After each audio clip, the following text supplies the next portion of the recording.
은 잠깐이요 그의 은총은 평생이로다 하였습니다. 우리가 세계 여러 나라를 여행하면서 자세히 살펴보면 각 나라, 각 민족마다 그리고 시대마다 인사말이 다르다는 것을 알게 됩니다. 우리나라의 인사말의 과거의 핵심을 차지했던 인사말이 아침 잡수셨습니까? 라는 용어였습니다. 그때가 정말 오래지 않습니다. 일제강점기와 유교 사변이라는 시련 속에서 하룻밤을 자고 나서 살아있다는 것이 그저 반가웠던 시대였습니다. 오늘 아침에 배고픔을 달랠 양식이 있다는 것만으로도 다행이라는 의식을 뛰어넘어 행복하기까지 했던 그런 날들이 바로 우리 민족에게 있었다는 이야기입니다. 생명에 대한 위협과 배고픔이 얼마나 사람들을 치사하고 조급하며 비굴하게 만드는지 모릅니다. 정말 그 삶 자체가 아픔이요 불행인 것입니다. 그런데 우리 민족은 그 아픔의 무거운 짐과 불행의 이불을 과감하게 벗어 던지고 일어났습니다. 죽을 각오로 살아났습니다. 그래서 오늘의 이 풍성함을 이루어내었던 것입니다. 이제는 국민 소득의 평균이 3만 불에 육박했다고 합니다. 아무리 가난해도 먹는 문제는 이제 걱정하지 않게 되었다는 말입니다. 왜냐하면 기초생활을 정부에서 국가에서 보장해 주기 때문입니다. 그래서 육신적으로나 정신적으로 누구에게 꿀리지 않고 내 자유의지를 가지고 생각하고 상상하고 결단하며 살 수 있게 되었습니다. 우리 조상들의 식민지 생활과 전쟁 통해 하루하루 살아있음을 확인하고 살았던 그런 삶에 비하면 지금 우리는 표면적으로는 너무나 평안하고 풍족한 삶을 살고 있는 것입니다. 그런데 이상한 것이 하나 있습니다. 국민 행복 지수는 조금도 올라가지 못했다는 사실입니다. 전쟁도 없습니다. 가난도 없습니다. 모든 것이 풍성합니다. 그런데 왜 행복 지수가 올라가지 않고 있는 것입니까? 행복하지 않다는 것은 바로 이야기하면 불만이 많고 원망과 불평이 팽배하다는 뜻이 되겠습니다. 풍요 속에 살고 있습니다. 그런데 왜 불평과 불만이 넘쳐나고 있는 것입니까? 풍요보다 더 중요한 그 무엇이 있다는 말입니다. 우리에게 행복을 가져다주는 가장 중요한 요소가 따로 있다는 것입니다. 바로 그것이 패러다임 문제입니다. 내가 무엇을 바라보고 집중하는가와 그리고 미래에 대한 희망인 것입니다. 사람들이 현재 자기가 불행하다고 생각하고 있는 것은 바로 비교 의식에부터 시작이 됩니다. 내가 아무리 풍족하게 살아도 내 주변에는 나보다 더 풍족한 사람들이 얼마든지 있는 것을 보게 됩니다. 주변에 나보다 더 건강한 사람들도 많이 있습니다. 나보다 더 지위가 높은 사람들이 많이 있습니다. 나보다 더 잘생긴 사람들이 있습니다. 나보다 더 똑똑하고 잘난 사람들이 너무나 넘쳐납니다. 그런 사람들과 비교할 때는 내가 가진 것과 내 모습에 도저히 만족할 수가 없다는 것입니다. 이런 패러다임, 이런 인식을 가진 사람들은 평생 행복을 느낄 수가 없는 것입니다. 누릴 수도 없는 것입니다. 또 다른 사람들이 누리지 못하는 것들을 누리면서도 깨닫지를 못하게 되는 것입니다. 그래서 불평이요 불만인 것입니다. 불행을 행복으로 바꾸는 것은 너무나 간단합니다. 패러다임, 인식 자체를 전환시키는 것입니다. 우리 마음과 뜻과 힘과 눈을 우리 하나님께 집중하는 것입니다. 나를 사랑하시고 나를 택하시고 나를 구원하시고 나를 하나님의 자녀로 세우셔서 주님 앞으로 불러주신 그 크신 은혜를 깨달아 알고 감사하고 하나님께 집중하는 것입니다. 우리를 불러주신 하나님은 온 우주와 세상 만물을 창조하신 창조주 하나님이십니다. 만물의 주인이시라는 말씀입니다. 주인 되신 하나님께서 이 모든 것을 우리들에게 은혜로 베풀어 주시려고 우리를 부르셨다고 성경은 우리에게 알려주고 있습니다. 하나님께서 우리에게 행복을 분명히 약속하셨습니다. 풍성함도 분명히 약속하셨습니다. 주님이 우리를 부르시고 선포하시는 말씀이 바로 너는 복의 근원이 될지라 였습니다. 그러므로 하나님께 집중하고 하나님의 약속을 우리가 굳게 붙잡을 때 우리는 반드시 행복할 수가 있을 뿐 아니라 행복 자체를 누릴 수가 있는 것입니다. 현재 상황이 아무리 어려워도 하나님을 바라보기에 우리는 안심할 수 있는 것입니다. 하나님의 약속을 믿기 때문에 가슴에 희망의 꽃을 얼마든지 피울 수가 있는 것입니다. 오늘 본문은 믿음으로 사는 한 성도가 극한 상황, 즉 지옥같이 어둡고 두렵고 고통스러운 상황 속에서도 하나님의 약속을 굳게 믿고 희망의 꽃을 피워가는 모습을 우리에게 보여주고 있습니다. 그 중에 4절과 5절을 다시 한번 읽어봅니다. 주의 성도들아 여호와를 찬송하며 그의 거룩함을 기억하며 감사하라. 그의 노여움은 잠깐이요 그의 은총은 평생이로다. 저녁에는 울음이 깃들일지라도 아침에는 기쁨이 오리로다 했습니다. 우리는 신앙생활 중에 가끔 이런 회의에 빠질 때가 있을 것입니다.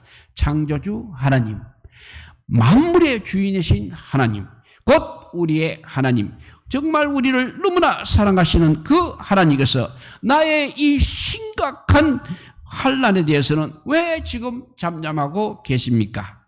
극한 시험에서 몸부림치고 탄식하고 있는 나를 왜 그냥 바라만 보고 계십니까? 시험 가운데서 빨리 건져내어 주시지 않으십니까? 이런 회의입니다. 하나님의 응답이 빠르지 않을 때 우리는 낙심하게 되는 것입니다. 때로는 절망까지 하는 것입니다. 뒤로 물러가 침륜에 빠지기도 하는 것입니다. 우리 믿음의 선배 중에서도 환난 가운데서 기도하다가 낙심할 뻔한 그런 일을 당하기도 하였습니다. 답답하고 불안한 밤을 지새기도 하였습니다. 그 중에 시편 77편 2절에서 9절을 한번 읽어봅니다.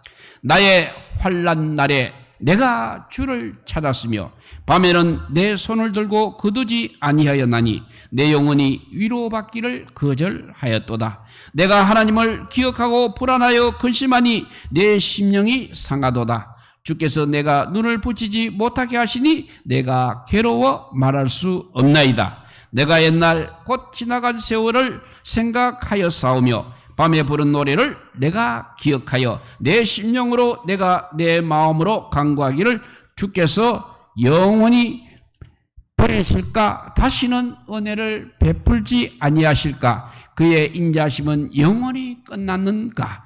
그의 약속하심도 영구히 패하였는가? 하나님이 그가 베푸실 은혜를 잊으셨는가? 노하심으로 그가 베푸실 긍휼을 그치셨는가 하였나이다 라고 그렇게 불안하고 답답하고 불안한 밤을 지새기도 했다는 것입니다. 그런데 왜 우리 하나님께서는 내가 심히 급할 때 왜 응답을 미루시고 계십니까? 내 발동에 불이 떨어졌습니다. 나는 죽을 것 같습니다. 그런데 하나님께서는 왜 잠잠하고 계시는 것입니까? 내가 하나님께 기도하고 부르짖었습니다. 그런데도 왜 당장 응답하지 않으시느냐 하는 것입니다. 성경을 우리가 깊이 묵상해 보면 그곳에 답이 있는 것을 깨닫게 될 것입니다. 아주 단순하고 아주 명확합니다. 그것은 바로 우리를 그릇 만들기 위함이라는 것입니다. 나를 크고 나를 견고하고 나를 깨끗한 그릇으로 만드시기 위한 위함인 것입니다. 사랑하는 다윗이 사망의 꼴짜기를 갈 때까지 지켜보신 하나님이십니다. 시험과 훈련을 통하여 다윗으로 하여금 은혜의 그릇을 만들기 위함이었습니다. 주님께서는 야고보서 1장 2절에서 7절에 이렇게 말씀하십니다.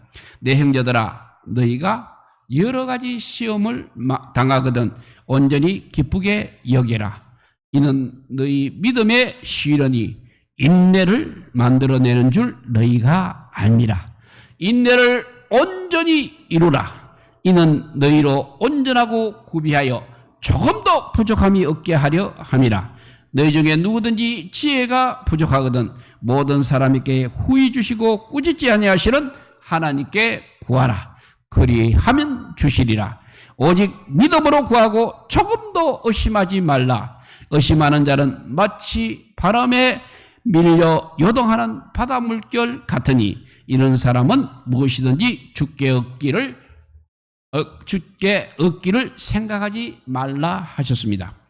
우리의 믿음의 거장 중에도 환난의 시험과 환난의 훈련을 거치지 않은 사람은 없는 것입니다. 노아는 120년을 믿음과 인내로 말씀에 순종하였습니다. 아브라함은 아들 이삭을 선물로 받기까지 25년을 믿음으로 기다렸습니다. 요셉은 형님들의 시기와 보디발 집의 종살이와 감옥살이를 믿음으로 하나님과 동행하며 견디어내었습니다. 다윗은 믿음으로 왕의 미움과 왕의 박해를 끝까지 참아내었습니다. 다니엘은 사자굴에 던져져도 믿음으로 인내하고 하나님의 손길을 기다렸습니다. 마침내 그들은 한결같이 응답을 받아내었습니다. 자신의 생각하던 것, 바라던 것보다 훨씬 더 크고 더 아름다운 것으로 응답을 받았습니다. 현재 나의 이 상태로는 하나님의 크고 놀라우신 은혜를 받아 누릴 그릇이 안 되기 때문에 크고 깨끗한 그릇이 만들어질 때까지 하나님께서는 시련과 환난을 통과하게 하신다고 성경은 우리에게 가르쳐주고 있는 것입니다. 제대로 만들어지지 않는 그릇에 큰 은혜가 임하게 되면 그 그릇은 분명히 깨어지게 되어 있다는 것입니다. 또 흘러 넘치서 버려지게 되는 것입니다. 우리는 주변에서 가끔 이런 경험을 하게 될 것입니다. 돈을 관리할 그릇이 안 되는 사람이 크다란 금액의 복권에 당첨되게 되면 그것 때문에 오히려 그 인생을 망치게 되는 일이 더 많습니다. 또 그 돈을 관리할 수가 없어서 흥청망청하다가 정신도 몸도 다 망가져서 이전보다 훨씬 불량하게 되기도 합니다. 또 권력이나 부나 명예를 갑자기 짊어지게 된 사람들의 오만한 모습을 우리는 많이 볼 때가 있을 것입니다. 잡은 것이 영원할 것 같아서 목에 잔뜩 힘을 주고 살아갑니다. 그런데 얼마 안 가서 처참하게 망가지는 모습을 우리는 보게 되는 것입니다. 6절과 7절 말씀입니다. 내가 형통할 때 말하기를 영원히 흔들리지 아니하리라 하였도다. 여호와여 주의 은혜로 나를 산같이 굳게 세우셨더니 주의 얼굴을 가리시며 내가 근심하였나이다 라고 했습니다. 이렇게 교만은 하나님보다 내가 가진 것을 더 의뢰하는 것, 하나님보다 내가 가진 것을 더 의뢰하는 것이 교만인 것입니다. 그래서 그 형통이 영원할 것을 믿고 목에 힘을 주고 있는 것입니다. 성도들이 목에 힘을 주었다가 하나님마저 놓치고 마는 것입니다. 아무리 많이 소유하고 그것을 베고 누워 잘지라도 우리 하나님이 없으면 내면의 평안이라는 것은 도망을 가고 마는 것입니다. 평안이 도망을 가니 불안해지는 것은 당연합니다. 그래서 교만은 패망의 선봉이라는 말씀이 적용되는 것입니다.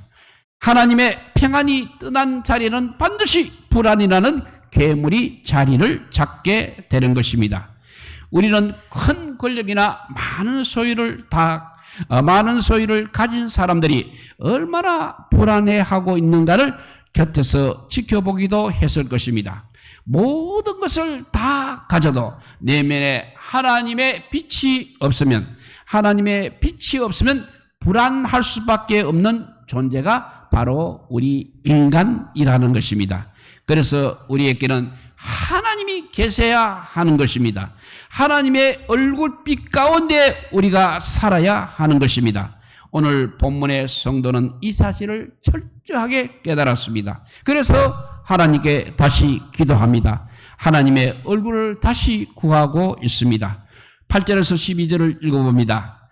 여호와여, 내가 주께 부르짖고 여호와께 간구하기를 내가 무덤에 내려갈 때 나의 피가 무슨 유익이 있으리요?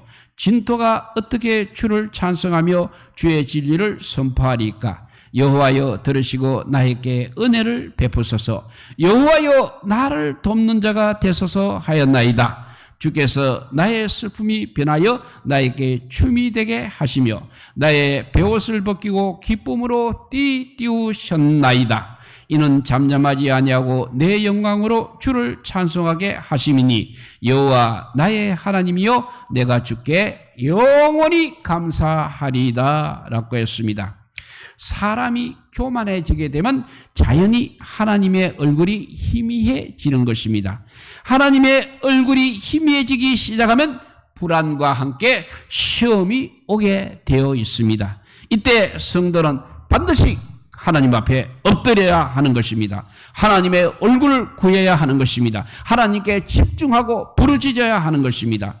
우리의 기도를 기뻐하시는 하나님, 우리에게 응답해 주심을 즐거워하시는 하나님께서 가장 적당하되 가장 좋은 것으로 응답해 주시는 것입니다.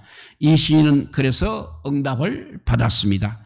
주께서 나의 슬픔이 변하여 나에게 춤이 되게 하시며 나의 베옷을 벗기고 기쁨으로 띠띠우셨나이다. 이는 잠잠하지 아니하고 내 영광으로 주를 찬송하게 하심이니 여호와 나의 하나님이여, 내가 주께 영원히 감사하리이다 라고 했습니다.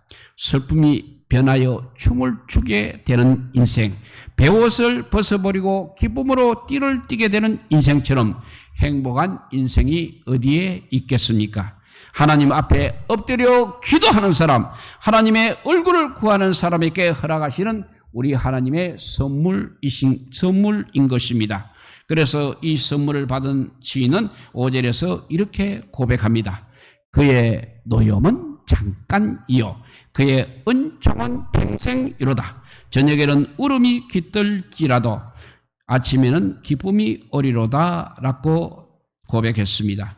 이 희망을 우리 모두의 가슴에 품고 하나님께 기도하고 부르짖는 사람이 바로 성도라는 것을 명심하시기 바랍니다. 우리는 하나님 앞에 성도로 부르심을 분명히 입었습니다. 그래서 우리는 하나님 앞에서 기쁨의 아침을 만들어내는 행복한 성도로 반드시 또한 변신되어야 합니다. 여기 모인 우리 모두는 반드시 새벽에 기쁨의 새벽을 깨우는 성도들이 다 되시기를 우리 주님의 이름으로 축복드립니다. 기도하겠습니다. 사랑의 하나님, 감사합니다. 눈에 보이는 아버지여, 세상의 헛것을 아버지여 우리가 사모하다가 결국 영원한 천국을 잃어버리는 사람이 우리 주변에도 얼마나 많이 있습니까? 오늘도 그러한 사람들을 우리가 바라보며 주님의 아버지여 그 응답을 받은 시인의 모습을 보고 우리도 다시 한번 시인의 아버지여 그 간구하는 아버지여 기도 소리를 우리 귀에 늘 쟁쟁하게 들리게 하여 주시옵소서. 그래서 아버지, 우리의 아버지여 은총이 영원한 은총을 바라보는 그런 삶을 살게 하여 주시옵소서. 잠시 잠깐 있다가 사라지는 정말 허공과 같은 그런 아버지여 것을 붙잡고 우리가 실패하는 아버지의 믿음의 사람이 되지 않게 하여 주시옵소서.